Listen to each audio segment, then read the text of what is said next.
Just try to imagine hearing those words. They were written by a 16th century Portuguese missionary, and he was one of the very first Europeans to stumble upon the ruins of Angkor, hidden deep in the jungle. He was just blown away, trying to describe a city so grand it seemed impossible, a city that had been completely lost to time. Welcome to The Explainer. Today we are digging into the incredible story of the Khmer Empire, a civilization that built one of the greatest megacities in human history, only to have it completely swallowed by the jungle. I mean, that's the big question, right? At its height, Angkor was this massive, sprawling heart of a powerful empire. Its collapse was so complete that for hundreds of years, people thought it was just a myth. So, what on earth happened? To really get how it all fell apart, you first have to understand just how high this civilization soared. Angkor wasn't just a bunch of temples. No, it was a gigantic, low-density urban sprawl, built on a scale that was almost unimaginable in the pre-industrial world. Okay, get this. At its peak, between the 11th and 13th centuries, the Greater Angkor area was home to about 1 million people. To put that into perspective, that means 1 out of every 1,000 people on the entire planet lived right here. Its physical footprint was larger than modern-day New York City. Just let that sink in. So how did they do it? How did they pull this off? Well, the answer really lies in 3 pillars of power.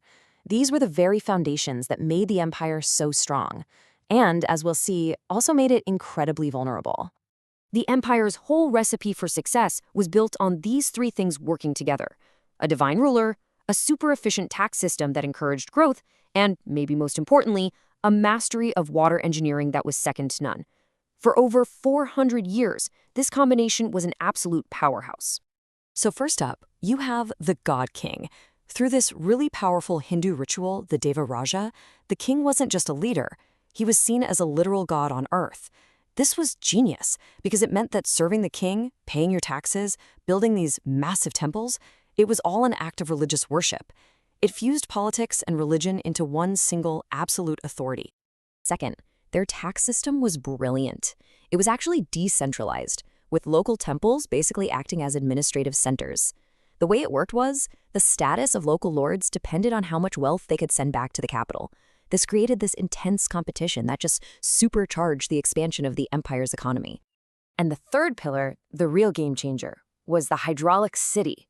The Khmer were absolute masters of managing water. They built this enormous interconnected circulatory system of canals and huge reservoirs. And what this system did was tame the crazy monsoon climate, turning it into a source of unbelievable agricultural wealth.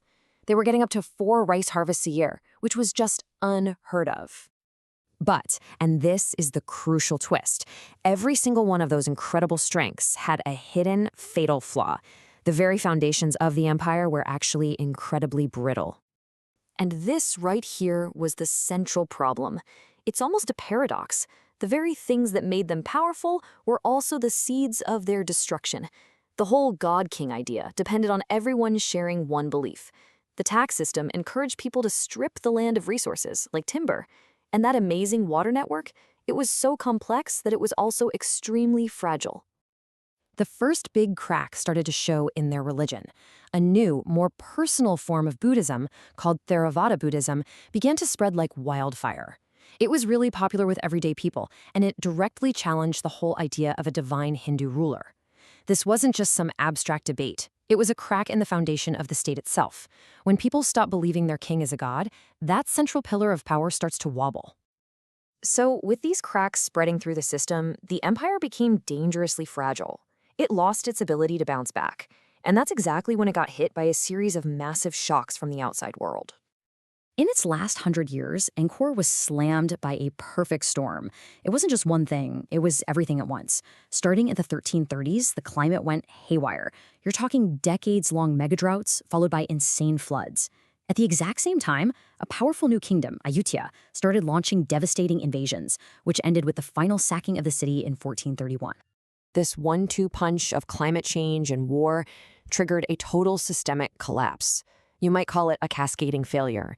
The different parts of the Khmer system were so tightly linked that once one part broke, it just dragged everything else down with it. It became a vicious feedback loop. Think about it. The extreme weather breaks the delicate water system, which was built for stability, not wild swings. That leads to agricultural collapse, which means the state gets weaker. A weak state can't afford to fix the infrastructure or even defend its borders. And what do people do? They just leave. They abandon the failing city, and the jungle starts creeping back in. After that final invasion, the Khmer court moved south, and the great city of Angkor, its complex machinery totally broken and its people long gone, was just abandoned. It was left for the jungle to reclaim, leaving behind a pretty powerful warning for the rest of us. I love this description because it perfectly captures what you see there today. These giant banyan trees started to grow all over the temples, their roots wrapping around the stones like massive tentacles, literally crushing walls and prying apart entire buildings. It's like a physical monument to nature taking back a civilization that failed. So, in the end, the story of Angkor is this profound cautionary tale. It shows you the hidden fragility in any complex society, especially when it's facing environmental change and internal weakness at the same time. And it leaves us with a really big question, doesn't it? Are our own incredibly interconnected global systems, our trade, our food, our energy, are they really any more resilient?